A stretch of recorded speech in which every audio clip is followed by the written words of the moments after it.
Morning all. Now we are going to discuss about usage of multi-user database management system. For example, it includes teleprocessing, file server, and then client servers. In previous class, we have discussed about this basics. So, well, let us discuss in teleprocessing. It's a traditional architecture for the multi-user system and one computer with a single CPU and a number of terminals, but it may put a huge burden on the central computer. For example, the server is assigned anyway and the client systems assigned at Polachi. So all the client systems will be accessed some server which will be decided at any location. So downsizing, which means replacing the expensive mainframe computers with more cost-effective networks of personal computers. File server, a computer attached to a network with the primary purpose of providing shared storage for the computer files, for example, documents, spreadsheets, images, and then databases. This is the example of file server architecture. The processing is distributed about the network. For example, workstation 1, workstation 2, and then workstation 3. These are connected with the LAN and it will be accessing the file server and all the data is stored from the databases. The file server will be accessing the data from a database and the files are returned to the LAN. Through LAN, the every workstations and the above every workstations can access via network. What are all the drawbacks of file server? For example, large amount of network traffic may occur. A full copy of DBMS is required on each workstation.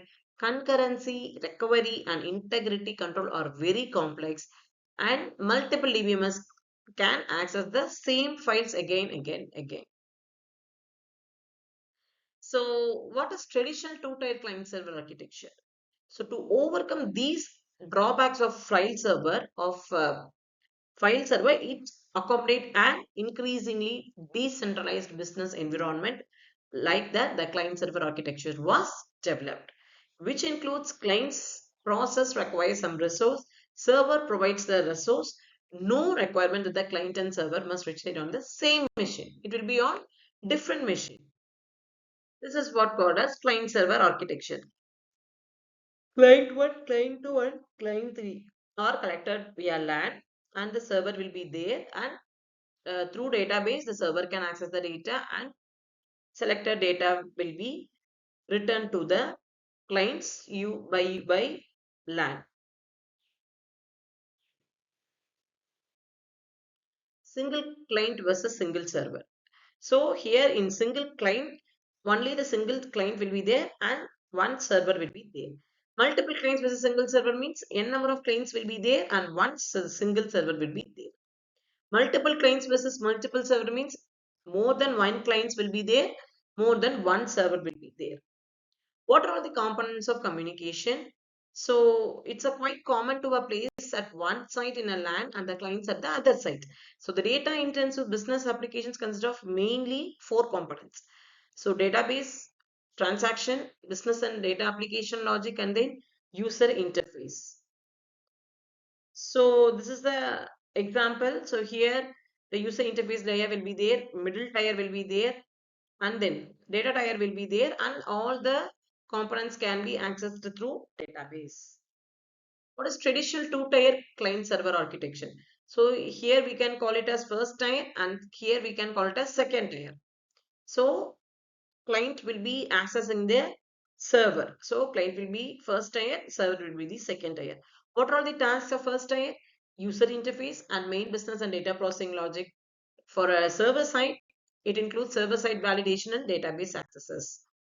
What is the difference between client and server? So it manages the user interfaces and it accepts the processes the database requires from clients. In client, it accepts and checks the syntax of user input. In server, it checks simply the authorization. In client, it processes the application logic. In server, it ensures integrity constraints not violated at any time. In client, it easily generates a database request and transmits to server. In server, it performs a query or update processing and transmits the response to the particular client. In client, it passes the response back to the user. In server, maintains a system catalog and simply provides the concurrent database access. so that a number of multiple users can access the database at any time, and it provides also some recovery control. Advantages of client server. It enables wider access to the existing database, increase the performance, hardware costs may reduced, communication costs are reduced, and increased consistency. What is three-tier architecture? Enterprise scalability challenged the traditional two-tier and client server model. So that we are moving for this three-tier architecture. In client side, presented two problems that prevented true scalability. What were all they? A fat client required considerable resources like disk space, RAM, and CPU power on the client's computers to run effectively, and it requires a significant client side administration overhead. It may contains. So to tie it through WhatsApp. For example, here WhatsApp server will be deciding, and the user one chatted, and user 2 will be having some status, and user 3 will be on call, and user 4 will be on also call. So it will be difficult through two tier. So how we can achieve this three tier without any overhead? So WhatsApp server will be there. We can maintaining the simple individual servers for chat, status, and then call server, which means user 1 which contains chat, user 2 chat status, user 3 will be on call, user 4 will be on call, and both the user 3 and user 4 will be access the call server. So that's why three tier is better when compared to two tier. This is the simple example of three tier architecture. So first tier client, it uses like apps between the user interface. Second tier will be an application server, business logic or data processing logic. In three tier, data validation and databases accesses will be done. Three-tier layer, it contains user interface layer and then business logic and data processing layer. So in DBMS, which stores the data required by the middle tier, so that tier may run on a separate server which is called as database server. Advantages of three-tier architecture: it need of for less expensive hardware because the clients are very thin, and added modularity and load balancing will be very easier. So three-tier architecture maps quite naturally to the web environment, with the web browser acting as a thin client and a web server acting as an application server. N-tier architectures, n number of tiles will be there and n number of application servers will be there, and both can access the databases for the flexibility and scalability. Application servers, it hosts an application programming API to the exposed business logic and business process for use by other applications. And application server must handle a number of complex issues. For example, concurrency, network connection management, providing access to all the database servers, database connection, pooling, legacy, load balancing, and may failover and clustering support will be there. So middleware.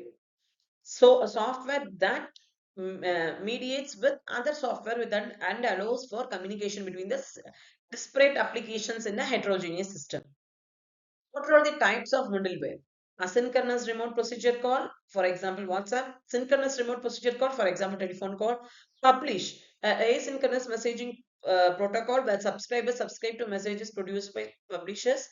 Message-oriented middleware, which means MOM, which software resides on both the client and also a server, which typically supports asynchronous calls between the client and server applications. So object request broker, which manages the communication and data exchange between the object. SQL oriented data access connects applications with the database across the network and translate SQL requests into the database native SQL or other database languages. What is transaction processing monitoring systems? A program that controls the data transfer between clients and server in order to provide a consistent environment, which is called as online transaction processing system. A transactions processing monitor is a program that monitoring transactions from one stage to next. Ensure that each one should be complete successfully. If not, or if any error occurs, the TEM monitor takes the appropriate action so that all the systems will be in consistent state. Traditional transaction systems. For example, client, both the servers will be server 1 and server 2 will be there, and for the each server, each database will be there. Here, if the debit account means the server 1 should be transferred from server 2 and credits will be to another account. Transaction processing monitor. So transaction processing monitors will be acts bridge between the client and servers. So both the servers will be accessing via TPM. Transaction processing monitors, it contains in TPM n number of services will be available so that all the database servers can be accessed at any time. Advantages. What are all the advantages of this transaction processing? So transaction routing will be done, which increases scalability by directing transactions to specific DBMS, managing distributed transactions, load balancing will be done, funneling will be done, and automatically reliability will be increased. So I hope you all understand. Thank you all.